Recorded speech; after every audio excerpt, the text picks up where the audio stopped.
Before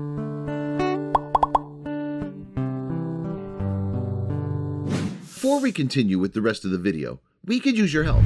Click that like button to help spread the word about watchJojo, and also be sure to subscribe and click the notification bell so you don't miss our future videos. Some friends explored this old abandoned prison in Canada, and it's creepy as hell. Isolated in fly-infested marshlands in Ontario, Canada, darkness murmured through the decaying vaults of this derelict prison complex. As blackness stretched on before a group of friends, they faced a choice. Should they continue, or should they abandon their quest and return the way they came? These quests we go on, wrote Reddit user trishm, we call ghost hunts. We can feel the difference between a supposed haunted place or an actual one. But what was this place they'd arrived at, and was it really haunted? Their hunger for paranormal encounters had taken them to the site of Burwash Correctional Centre near the city of Sudbury, and it had been hard work getting there. Going at night is scary, wrote Trishm, but worth not being caught by the military. The group's journey had taken them along a decommissioned road to some railroad tracks. Equipped with just a flashlight and camera, they set out into the abyss of the surrounding woods. They walked and walked through the darkness, the path flooded with marsh water. After an hour, they arrived at a clearing, where the sight of the prison left them breathless. There was no turning back, wrote Trishm. Psyched up and determined to explore, they began their descent into the jail's basements. Scrawled on the walls were the words, "Welcome to Hell." A subterranean passage lined the cells receded into darkness. Founded in 1914, Burwash had seen thousands of inmates come and go until its closure in 1975. Cut off from the Wainapetai River Valley, it had functioned as a self-sufficient industrial farm, its prisoners employed as laborers.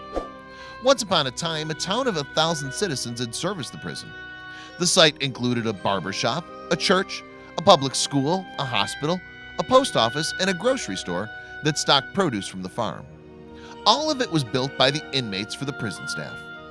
Today, the town is gone, demolished, its acreage parceled up between new owners, including the Department of National Defense. All that remains of the once thriving community of Burwash is a single prison unit known as Camp Bison, wherein Trish M and her friends found themselves. Down here, there are no windows to let the moon in, the Reddit user wrote. Trish M and her pals went from room to room, cell to cell, treading carefully and taking photos that would later be examined for orbs, mists, and other ghostly evidence. I believe that when you die, you're either content with moving on and resting in peace, or you feel too connected to the body you have and just don't want to go, Trish M continued. So your soul stays on Earth. It's my belief and I stand by it. Inside one of the cells, they found a bloodied blade in the wall. What did the prisoners live through here? Perhaps, as Trish M suspected, Burwash was populated by spirits with tormented memories. Opinions on Burwash are split. There are those who believe it was a model prison that offered its inmates redemption through honest work and fresh air. There are others who say it was something entirely different. This was no summer camp, recalled David Clayton Thomas, a rock musician and former inmate, who wrote about Burwash in his autobiography. All conversation is forbidden, and any attempt to communicate is punished by a high-pressure hose poked through the door slot. A horrible place was how Eli Martell, the former Burwash member and provincial parliament, described the prison. Presented by one young inmate with complaints of sexual abuse, he took his concerns to the Attorney General's office. Many inmates tried to escape, and while some broke free, they inevitably suffered because of the harsh terrain. After Highway 69 was built, signs were posted warning motorists not to give rides to hitchhikers. In 1966, murderer Wayne Ford, along with two other prisoners, managed to cross 16 miles of marshland before taking a vehicle and driving it to Toronto, a couple hundred miles away. Eventually, they were found, clapped in handcuffs, and transported to maximum security jails. Today, Burwash stands in nightmarish dilapidation. Bitter cold, wrote Trish M, describing the claustrophobic confines of an underground tunnel. Darker than you thought darkness was.